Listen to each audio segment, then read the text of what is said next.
Hello, this is a very special interview and you're just about to find out why. I am Megan from Gambling Insider. Talking to Megan from Wizard Games.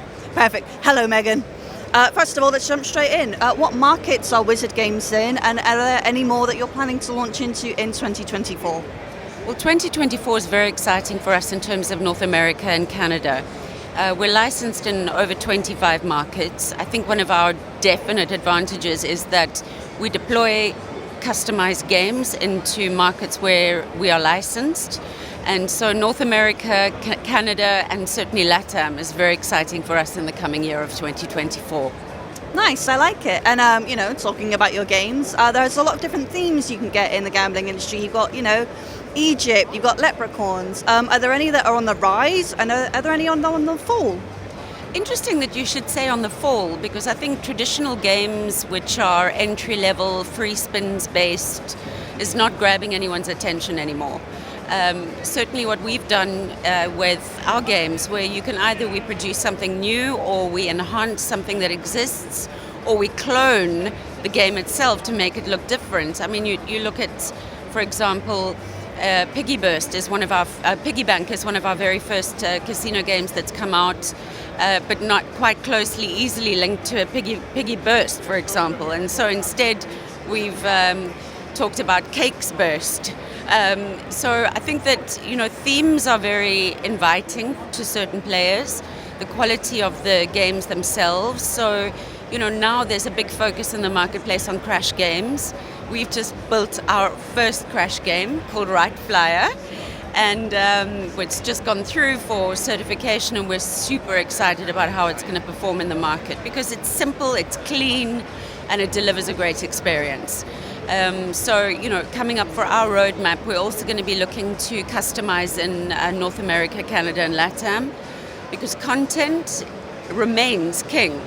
So making sure that it's localized, whether it be the betting amounts, if they're lower, for example, or that the language is more specific, this is something that's super important to us going into 2024.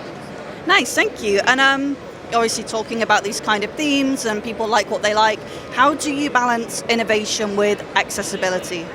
This is the number one, because innovation is wonderful, but you've also got to at some point stop and do a retrospective and say, what have people really enjoyed in the past, and what do we know about our customer base and certainly our end user as to what appeals to them now. And the long debate around casino games is always around, skill versus luck. And I believe that people coming into casino games nowadays want to feel that they've got a level of skill attached to it. So they often read up on the backstory of the games, they look at the mathematics, they look at how the game performs over a certain number of rounds.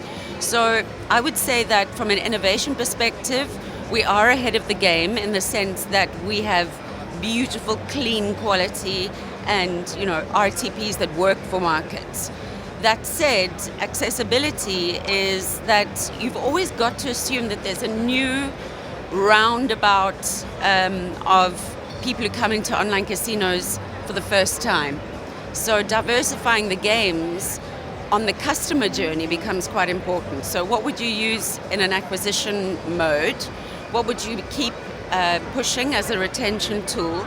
And certainly if somebody drops off, how can you use those games to bring the players back to the operator site? So I think we have a good relationship with what the end user wants, but we also understand what operators are looking for. I like that answer a lot. So obviously casino games were traditionally physical, they were in casinos. How have you found translating that to a digital format? The digital format is about a screen, isn't it? And we see a lot of uptake on mobiles. So, I think people on the go or on the move or just looking to spend 5-10 minutes are involved in the mobile space because that's where we all seem to live these days. But from a land-based perspective, I think there's some interesting stuff happening in our industry right now where there's talk of taking literal casino games online and publishing them into a virtual reality. So that, I think, is going to be where the industry is going. but it remains to be seen which games will be an immersive experience versus, the ability to interact with your PC or certainly with your phone. No, I like that. And our final question, from one Megan to another, but also as your Director of Operations, what are your goals this coming year? My goals are, with my 20 years experience in B2C, my goals are to treat everybody in our operation, which is a B2B operation, as my customer. So every single member of our team is a customer to me, and certainly getting them to deliver the best of themselves is about focusing on people. And from an operations perspective, yes, I work to take the idea to delivery onto the operator sites. There's a lot of steps that go in between.